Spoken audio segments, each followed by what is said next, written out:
Selamat pagi teman-teman, salam sejahtera bagi kita semua. Bertemu lagi saya dengan Pendeta Abialtar Papalan di dalam renungan pagi. Kita akan bersama-sama merenungkan firman Tuhan dari Lukas 15 ayat 10. Sebelumnya mari kita satu dalam doa. Ya Bapa dalam surga, terima kasih banyak untuk kasih-Mu pagi ini, di mana yang kami rasakan adalah bangun dengan segala sejahtera. Apapun keadaan kami akan mendahulukan semuanya dengan membaca merenungkan firman Tuhan pada pagi hari ini. Kuasa Roh-Mu yang kudus bekerja untuk kami dari awal hingga selesainya, di dalam dan demi nama Tuhan Yesus. Amin. Lukas 15 ayat 10. Aku berkata kepadamu, demikian juga akan ada sukacita pada malaikat-malaikat Allah karena satu orang berdosa yang bertobat. Saudaraku dalam Kristus Yesus, teman-teman yang berbahagia, ada anonim yang mengatakan bahwa cinta sejati adalah energi untuk melupakan dan mengampuni segala hilaf demi menyambut sang tercinta memasuki hari baru yang cerah terbuka. Dalam cerita ada yang berjudul Pita Merah di Stasiun Kereta. Cerita ini berawal dari seorang suami yang meninggalkan keluarganya bertahun-tahun, bahkan mendekati 10 tahun.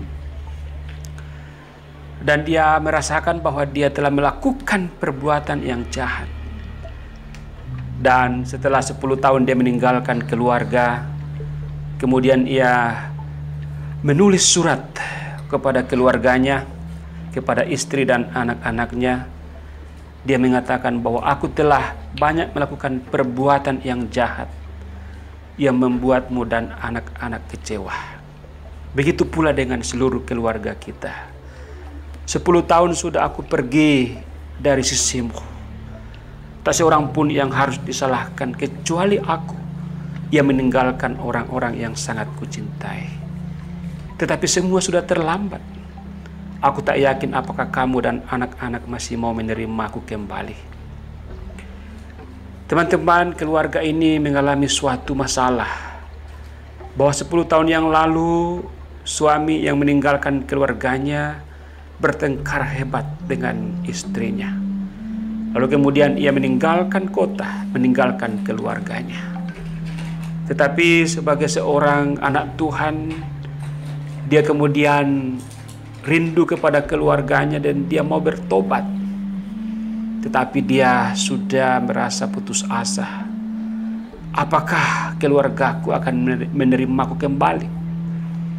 Oleh karena itu, dia kemudian menulis surat kepada istri dan anak-anaknya dan mengatakan bahwa esok saya akan kembali, tetapi saya mohon diberi tanda apakah saya akan diterima atau tidak. Saya akan naik kereta, dan kalau kalian masih menerima aku, maka tolong di stasiun kereta api kalian memasang pita merah di tiang listrik atau dimanapun dimana aku bisa melihatnya. Ketika aku melihat pita merah, aku akan turun, karena berarti kalian masih menerima aku. Lalu kemudian dia dengan begitu yakin suratnya sampai kepada istri dan anak-anaknya. Dia kemudian berangkat dengan segala was-was, penuh tanda tanya, apakah dia akan menemukan pita merah di sebuah tiang di stasiun kereta api di mana kereta akan berhenti. Tapi apa yang terjadi, teman-teman? Diceritakan bahwa setelah dia dekat di stasiun kereta api, matanya membelalak. Pria itu nyaris tak percaya dengan apa yang dilihatnya. Di sepanjang barisan pepohonan dan tiang-tiang listrik tertancap puluhan pita merah. Tampaknya keluarganya tidak ingin menyambut pria itu hanya dengan satu pita. Siapa tahu dia tidak melihat, pikir istri dan anak-anaknya. Lalu di setiap pohon mereka melekatkan pita merah.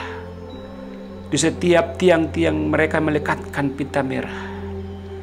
Ketika kereta berhenti, pria itu turun. Dan di sudut stasiun dilihatnya orang-orang yang dikasihinya berdiri sambil tersenyum dan menyambut dia. Teman-teman yang dikasihi oleh Tuhan Yesus, demikian jugalah yang dikatakan dalam firman Tuhan ini, bahwa ada sukacita pada malaikat-malaikat Allah karena orang berdosa yang bertobat, karena satu orang yang berbalik dari kehidupan yang lama kepada kehidupan yang baru atas panggilan Tuhan. Kita semua tentu banyak kali mengalami kegagalan, bahkan mungkin kita sementara pernah bergumul, berkubang dalam dosa.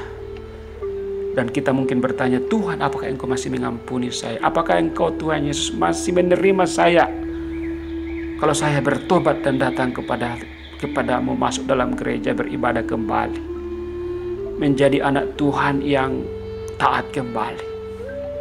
Mungkin kita juga akan bertanya kepada Tuhan, kasih saya tanda Tuhan. Apa Engkau masih menerima aku atau tidak lagi? Ingat teman-teman bahwa Allah adalah Allah yang panjang sabar. Dia tidak selalu mendendam seperti manusia.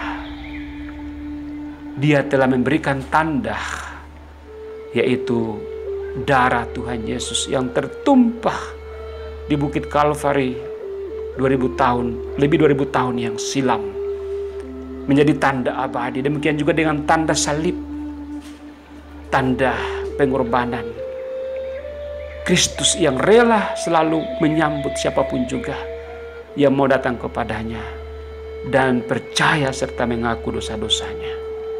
Oleh karena itu, mari teman-teman beritakan firman Tuhan ini. Katakanlah kepada orang-orang yang ada dalam beban dosa, ayo kembali kepada Tuhan. Jangan malu, jangan sungkan. Dia juga mengatakan bahwa marilah kepada aku semua yang letih lesu dan berbeban berat, aku akan memberikan kelegaan kepadamu. Sebab aku ini lemah lembut. Tuhan Yesus adalah Tuhan yang lemah lembut, yang ingin selalu merangkul anak-anaknya yang mau berbalik dari dosanya kepada pertobatan yang sesungguhnya. Tidak ada kata terlambat. Semua bisa dilakukan karena Tuhan Yesus selalu mengatakan, marilah kepadaku. Demikian firman Tuhan ini, semoga bermanfaat, menjadi berkat dan kekuatan kita semua. Teman-teman, mari kita akhiri dengan doa. Terima kasih Bapa di surga, kalau pada pagi hari ini kami mendengarkan bahwa Engkau terus bersedia menyambut kami yang mau datang dan bertobat. Terima kasih. Dalam dan demi nama Yesus Kristus kami bersyukur dan melanjutkan aktivitas kami pada hari ini. Haleluya. Amin. Teman-teman semua, selamat pagi, selamat beraktivitas. Ingatlah bahwa Tuhan selalu menyertai saya dan teman-teman semua. Shalom.